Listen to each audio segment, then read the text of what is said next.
तो आपको बता दें कि इस बीच सीधी तस्वीरें सामने आ रही हैं। पीएम नरेंद्र मोदी संसद भवन पहुंचे, मीडिया को भी संबोधित करेंगे। सुनिए।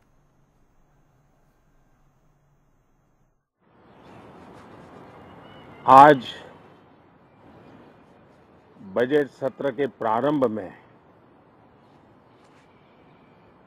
मैं समृद्धि की देवी मां लक्ष्मी को प्रणाम करता हूं।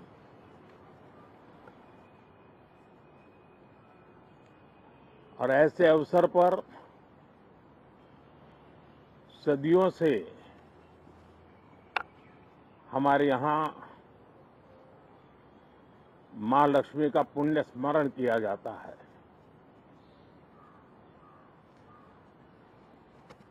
सिद्धि बुद्धि प्रदे देवी, सिद्धि बुद्धि प्रदे देवी, भुक्ति मुक्ति प्रदायिनी, भुक्ति मुक्ति प्रदायिनी,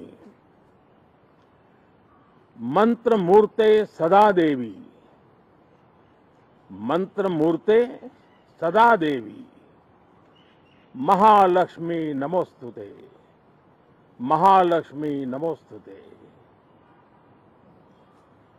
मां लक्ष्मी हमें सिद्धि और विवेक देती है, समृद्धि और कल्याण भी देती है।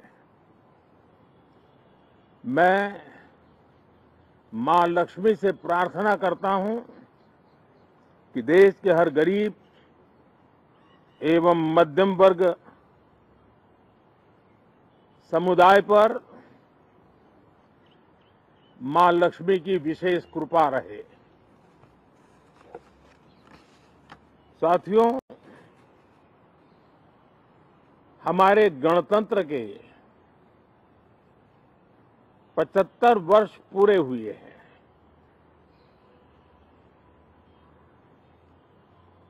और ये हर देशवासी के लिए सर्वाधिक गौरवपूर्ण है और विश्व के लोकतांत्रिक जगत के लिए भी भारत का ये सामर्थ्य अपनी एक विशेष स्थान बनाता है। साथियों, ये देश की जनता ने मुझे तीसरी बार ये दायित्व दिया है और इस तीसरे कार्यकाल का ये पहला पूर्ण बजट है।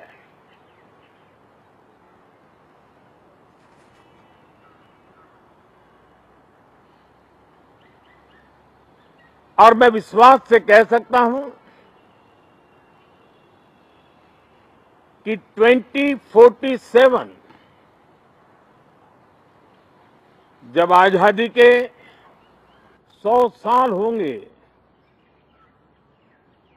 विकसित भारत का जो संकल्प देश ने लिया है,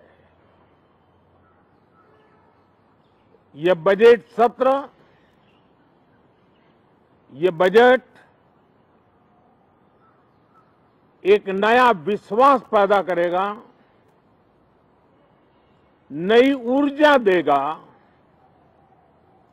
कि देश जब आजादी के 100 साल मनाएगा तब विकसित होकर रहेगा। 140 करोड़ देशवासी अपने सामूहिक प्रयास से इस संकल्प को परिपूर्ण करेंगे। तीसरे टर्म में हम मिशन मोड में देश को सर्वांगीण विकास की दिशा में, चाहे वो भौगोलिक रूप से हो, सामाजिक रूप से हो या आर्थिक भिन्न भिन्न स्तर के संदर्भ में हो,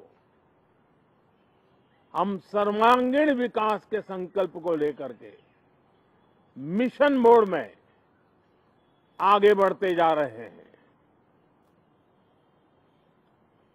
इनोवेशन, इंक्लूजन और इन्वेस्टमेंट, ये लगातार हमारे आर्थिक गतिविधि के रोड मैप का आधार रहा है।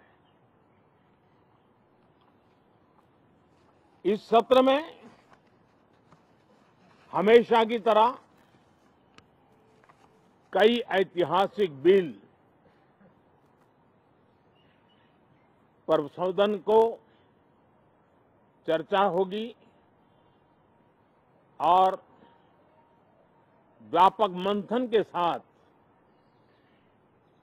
वो राष्ट्र की ताकत बढ़ाने का काम करने वाला कानून बनेंगे। विशेषकर नारी शक्ति के गौरव को पुनः प्रस्थापित करना, पंथ संप्रदाय के भेद से मुक्त होकर के हर नारी को सम्मानपूर्ण जीवन मिले, उसको भी समान अधिकार मिले, उस दिशा में इस सत्र में कई महत्वपूर्ण निर्णय लिए जाएंगे।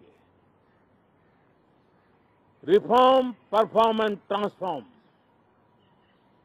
जब विकास की तेज गति को प्राप्त करना होता है तो सबसे ज्यादा बल रिफॉर्म पर रहता है। राज्य और केंद्र सरकार ने मिलकर के परफॉर्म करना होता है और जन भागीदारी से हम ट्रांसफॉर्मेशन देख सकते हैं। हमारा युवा देश है, युवा शक्ति है और आज जो 20-25 साल की आयु के नौजवान हैं, जब वो 45-50 साल के होंगे तब वो विकसित भारत का